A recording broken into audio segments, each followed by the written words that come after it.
சிவாய் நம. ஜெய் வராரி. ஜெய் ஜெய் வராரி. உலகம் முழுவதும் பாடக்கூடிய என் அன்பு பக்தர்களே, என் அன்பு நேயர்களே, பிப்ரவரி மாத ராசி பலன்கள். இந்த பிப்ரவரி மாதத்தை பொறுத்தவரையிலே முக்கிய நிகழ்வுகள் அப்படின்னு பார்த்தீங்கன்னாக்கா, குரு வந்து வக்ர நிவர்த்தி அடைஞ்சு இயல்பு நிலையில் அவர் இருக்கார். அது ஒரு முக்கியமான நிகழ்ச்சி.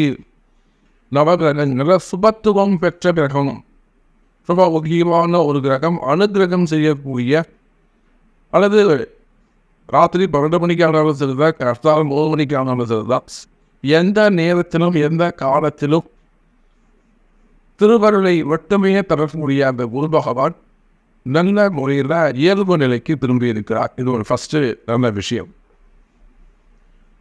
அதே போல இந்த மாதத்தில் செவ்வாய் பகவான், காலப்புறத்துக்கு 1ஆம் அதிபதியாக விளங்கக்கூடிய செவ்வாய் பகவான் உச்சம் பெற்றிருக்கிறார்.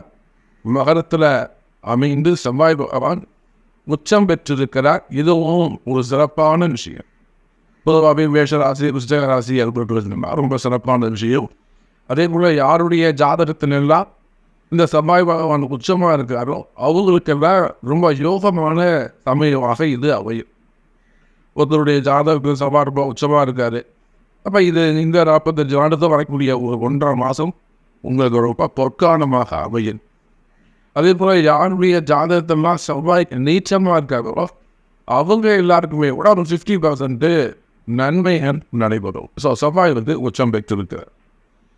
மற்ற எல்லா கிரகங்களும் வழக்கம் போல மீனத்தில் ராகு பகவான், கன்னியிலே கேது பகவான், கும்பத்தில் சனி பகவான் என்று மாதத்திலே சூரியன் சஞ்சாரம் செய்கிறார். ஃபஸ்ட்டு ஒரு 14 நாட்கள் மாதம் பிறந்த உடனே பிப்ரவரி 15ஆம் தேதியிலிருந்து கும்பத்துக்கு போயிடுவார். அப்போ இந்த கிரக அமைப்புகளை பார்ப்போமே ஆனால்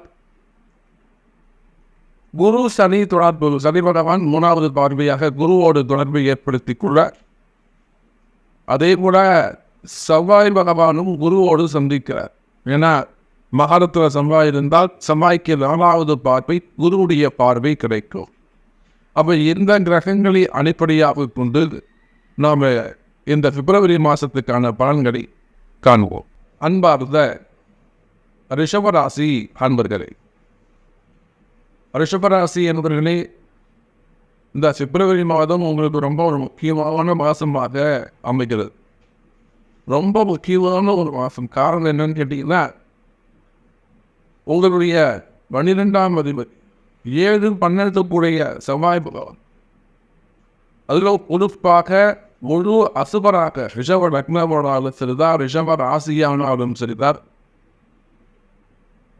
7-12 கூடிய அந்த செவ்வாய் பகவான் உங்கள் ராசிக்கு 9ஆம் வீட்டில் பாக்கியஸ்தானத்தில் உச்சம் பெறுகிறார். இது 50% உங்களுக்கு நன்மை. அதே சமயத்தில் 50% மிகுந்த கவனம் தேவை. பாக்கியாதிபதியில் சொல்லக்கூடிய அந்த சனி பகவான் 9 கூடியவன் 10 அமைந்திருக்கிறார். அப்போ ரிஷபராசி நேயர்களே, யாருடைய அந்த பிறப்பு ஜாதகத்தில் இல்லாமல் அந்த பிதிர்க்கமுறை இப்போது ஆக்டிவேட் ஆகும். தேவையில்லாத வெளி பிரச்சனைகள் எல்லாம் வந்து சேருவதற்கான வாய்ப்புகள் வந்து மிகுந்த எச்சரிக்கையோடு நடந்து கொள்ள வேண்டும். இதோட நல்லாதான் அதை போயிட்டு ஒன்றும் குறையே இல்லை, பாசிட்டிவாக போயிட்டு இருக்கு. எல்லாம் திடீர்னு பாருங்க, இப்போ இந்த மாதம் 10 நாளாக இந்த ஒரு பிரச்சனை நடக்குது. அப்படிலாம் லைஃப் டைம் நல்லா போயிட்டே இருந்த சமயம் நான் திடீர்னு ஒரு 20 வருஷமாக ஒரு கம்பெனியில் ஒர்க் பண்ணிட்டு இருந்தேன், ஒரு 12 வருஷமாக ஒரு கம்பெனியில் ஒர்க் பண்ணிட்டு இருந்தேன். ஸோ இதில் ஃப்ரீயாக போயிட்டு இருந்து இப்போ திடீர்னு அதை வந்து பிரச்சனையாகி, அந்த மாதிரி நீண்ட நெடுங்காலமாக தொடர்ந்து வரக்கூடிய தொடர்புகள் எல்லாம் கூட இங்கே விடுபடுவதற்கு வாய்ப்புகள் உண்டு. விரும்ப எச்சரிக்கையோடு நடந்து கொள்ள வேண்டும் ரிஷபராசிலே. குறிப்பாக உங்களுடைய தொழில் ஸ்தானத்தில் இருக்கக்கூடிய சனி பகவானும் 12 இருக்கக்கூடிய குரு பகவானும் அங்கே ஒரு தொடர்பை ஏற்படுத்தி கொள்கிறார்கள். 10 இருக்கக்கூடிய சனி 12 இருக்கக்கூடிய குருவை பார்க்கிறாரு. 9 இருக்கக்கூடிய செவ்வாய் பகவான் 12 இருக்கக்கூடிய குருவை பார்க்கிறார். அப்போ என்ன நடைபெறும் என்று சொன்னார், ரிஷபராசி நேயர்களே, ஒரு சில ரிஷபராசி என்பவர்களுக்கு சுப விரயங்கள் ஏற்படும்.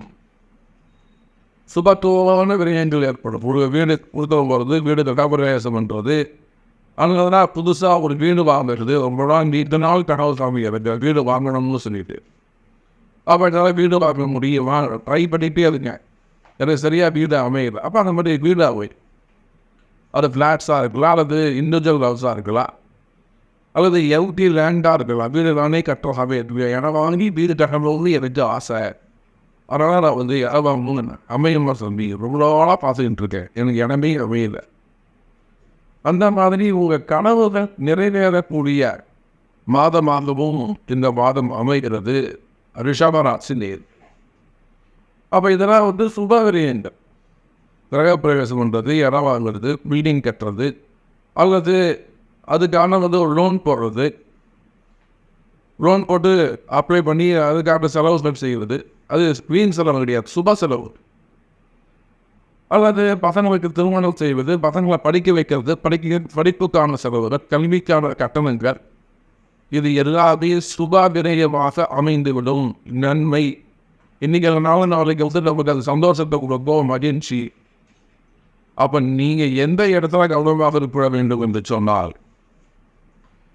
கடனை அடைக்கிறதுக்காக பெரிய கடன் வாங்குவது, அதுதான் அசுபமான விரயம், வீண் விரயம். உங்கள் பணத்தை கொண்டு ஒரு ஷேர் மார்க்கெட்டில் போடுறது, நம்பி ஒருத்தர் சொல்கிறது, நிறைய அதிகமான வட்டி தரேன்னு சொல்லியிருக்காங்க அப்படின்னு சொல்லிட்டு ஒரு பெரிய இடத்துல போய்னா ஒரு பெரிய அமௌண்ட்டை கொடுத்து மாட்டி நிற்கிறது, ஏமாந்து நிற்கிறது. உதவீடு செய்துட்டு அந்த இடத்துல டெவலப் ஆஃப் இருக்கிறது, அதாவது உதவி செஞ்சுட்டு மாட்டிக்கிறது. இந்த மாதிரி வீண் விரயங்களிலே ரொம்ப எச்சரிக்கையாக கவனமாக நடந்து கொள்ள வேண்டும் ரிஷபராசி நேர். ஆனால் நீங்கள் இத்தனை நாளாக பார்த்து சேர்த்து வச்சிருந்த ஒரு ரூபாயுமே கூட வீண் விரயங்கள் ஆவதை தவிர்க்க வேண்டும். அது மாதிரி ஏதாவது ஒரு சுச்சுவேஷன் அமையுமே இருந்தால் ஒரு ஃபோன் போட்டு யாராவது ஒரு அட்வைஸ் கேட்டுக்கோ, சார் நம்ம இதை பண்ணலாமா, இதை செய்யலாமா, இதை கொடுக்கலாமா, அல்லது நான் ஒரு பிஸ்னஸ் ஆரம்பிக்க போகிறேன், இப்போ நான் ஸ்டார்ட் பண்ணலாமா, இப்போ இது பண்ணதுலேயே ஒரு கனவு வருது சாமி, அந்த எடுத்துடலான்னு இருக்கேன். ஒரு ஃபோன் போட்டு ஒரு அட்வைஸ் கேட்டு அதன் பிறகு அது செய்வது நல்லது. நான் பிஸ்னஸ் தான் டெவலப் பண்ணுறேன், நான் வந்து தொழிலை தான் அபிவிருத்தி பண்ணுறேன், பக்கத்தையோ கனவு வருது சாமியை விட்டால் கிடைக்காது, நான் உடனே ஒரு 20 லட்சம் அட்வான்ஸ் சொல்கிறேன், உடனே கட்டிட்டேன். இப்போ செய்யலாமான்னு கேட்டு செய்யறது சிறப்பு.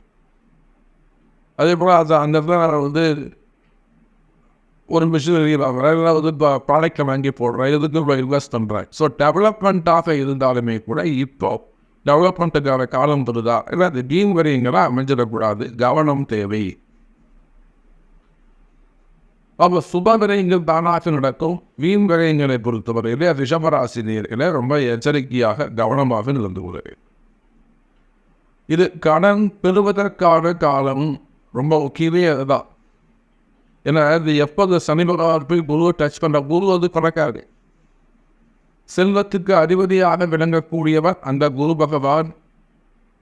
அப்போ நீங்கள் எங்கே கவனமாக இருக்க வேண்டும் என்று சொன்னால், ரிஷபராசி நேயர்களே கடன் வாங்குவதை தவிர்க்க வேண்டும். கடன் பிரச்சனையாக இருக்குமே, அதாவது கடன் சுமைகள், கடன் பிரச்சனைகளில் மிகுந்த எச்சரிக்கையோடு நடந்து கொள்ள வேண்டும். புதுசாக ஒரு கடன் வாங்கும்போது ஆல்ரெடி கடன் வாங்கிட்டீங்க, அதை வட்டி கட்ட முடியும், இன்ட்ரெஸ்ட் கட்ட முடியும், ரொம்ப நெருக்கிறாங்க. அப்போ அதுக்குரிய பரிகாரங்கள், பிராயச்சித்தங்கள் செய்து வருவது சிறப்பு. அப்போ அதற்குரிய பரிகாரங்கள், பிராயச்சித்தங்கள் செய்து கொள்வது சிறப்பு.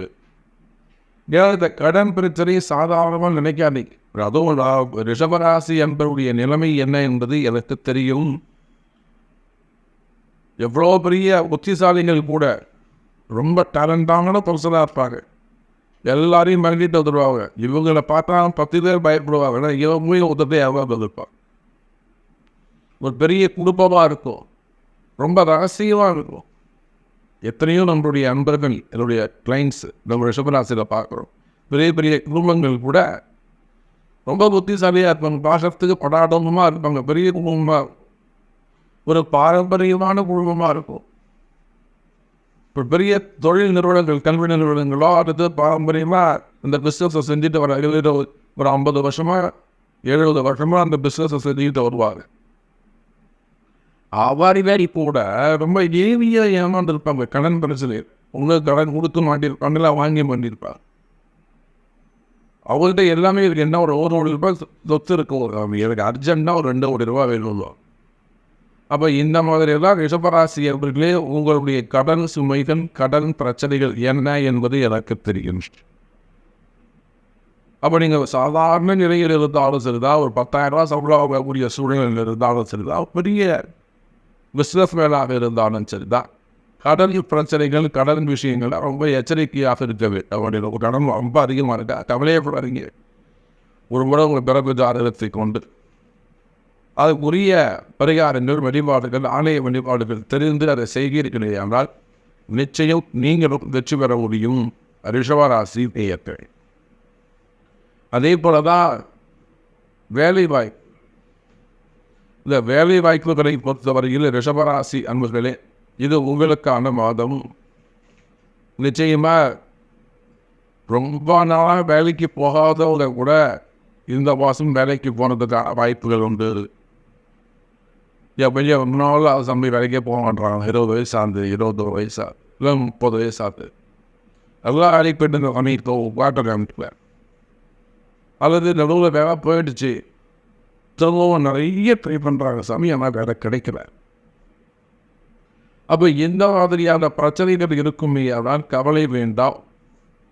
ரிஷப ராசி அன்பர்களே, இது வேலை கிடைக்கக்கூடிய மாதம். அரசு அதிகாரிகளானாலும் சரிதான், அரசாங்க உத்தியோகமானாலும் சரிதான், அது தனியார் வேலை, private job, company job, private job ஆனாலும் சரிதான், நல்லா ஒரு ஹையர் ரேங்கில் இருக்கீங்க, ஏதோ ஒரு கடுமையான சூழ்நிலை வேலை போயிடுச்சு, அதே ரேங்கில் இங்கே வேலை கிடைக்குமா? அல்லது ஒரு நல்ல ரேங்கில் ஒர்க் பண்ணிட்டு இருக்கீங்க, அது ஏதாவது ஒரு காம்படிஷன்ஸ் இருக்குது, வேலையில் ஒரு போட்டி பொறாமைகள் இருக்குது, ஒன்றுக்கு அமையப்படாதீங்க. அதுக்கு உரிய பரிகாரங்கள், பூஜைகள் உண்டு. அதே போல் ஒரு ப்ரமோஷன்ஸ் எதிர்பார்க்குறீங்க, அந்த ப்ரமோஷன்ஸ்லாம் ஈஸியாக வாங்க முடியும். அப்போது உத்தியோகத்தை பொறுத்தவரையிலே, வேலை வாய்ப்புகளை பொறுத்தவரையில், அது கவர்மெண்ட் ஜாப் ஆனாலும் சரிதான், ப்ரைவேட் ஜாப் ஆனாலும் சரிதான், இந்த பிப்ரவரி மாதம் ரிஷபராசிக்கு கை கொடுக்கக்கூடிய வகையிலே அமைகிறது. அதே போல் திருமண யோகங்கள் கைகூடும். திருமண யோகங்கள், குருமங்கள யோகம் உண்டாகிறது. 7ஆம் அதிபதியாக இருக்கக்கூடிய செவ்வாய் பகவான் உச்சம் பெற்றிருக்கிறார். திருமண யோகத்துக்கு மட்டும் நம்ம அதை பார்க்கலாம். அப்போ திருமண யோகங்கள், முதல் திருமணம், 2வது திருமணம், நடைபெற்ற திருமணங்கள், திருமண யோகங்கள் கைகூடும். நீண்ட நாட்களாக பிரம்மச்சாரியாக இருக்கக்கூடியவர்களுக்கு கூட திருமண யோகங்கள் மங்கள நான் போட்டக்கூடிய ஒரு அற்புதமான மாதமாக இந்த மாதம் அமைகிறது. அதே போல இன்னொரு முக்கியமான விஷயம் குழந்தை பாக்கியம். இந்த குழந்தைக்கு 2 விஷயம் பார்க்கணும். எல்லாரும் குருவை பார்க்குறாங்க, அப்படிலாம் ராகுவை பார்க்குறாங்க. மெயினாக யாரை பார்க்குறோன்னா செவ்வாய். செவ்வாய் தான் வீரியம், வேகம், பவர், எனர்ஜி. அப்போ குழந்தை பாக்கியத்துக்கு ரொம்ப முக்கியமான ஒரு கிரகம் செவ்வாய்.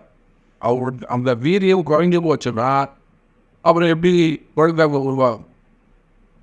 அப்போது வீரியம் தேவைன்னா செவ்வாய் தான் ரொம்ப அந்த செவ்வாய் பலமாக இருக்கின்ற ஒரு அற்புதமான தருணம். அதனால் ரிஷபராசி நேயர்களை, உங்களுக்கு 9ல் செவ்வாய், குழந்தை பாக்கியங்கள் உருவாகும் நீண்ட நாட்களாக. இல்லை சாமி நிறைய ட்ரை பண்ணிட்டோம், IVF கூட 2-3 வாட்டி பண்ணிட்டேன், மீட்டாகவே இல்லை. Don't worry. நிச்சயமாக அதுக்கான ஆலய வழிபாடுகளை தெரிந்து செய்வீர்களே ஆனால் குழந்தை பாக்கியம் கைகூடும். ஸோ எப்படி பார்த்தாலும் ரிஷபராசி நிறைய விஷயங்கள் இருக்குது. உங்களுடைய கேள்விகளோட வாருங்கள், நாம் பார்த்துக்கொள்ளலாம் என்பதை தெரிவித்துக் கொண்டு மீண்டும் ஒரு அற்புதமான பதிவில் சந்திக்கிறேன். ஜெய் பாரதி.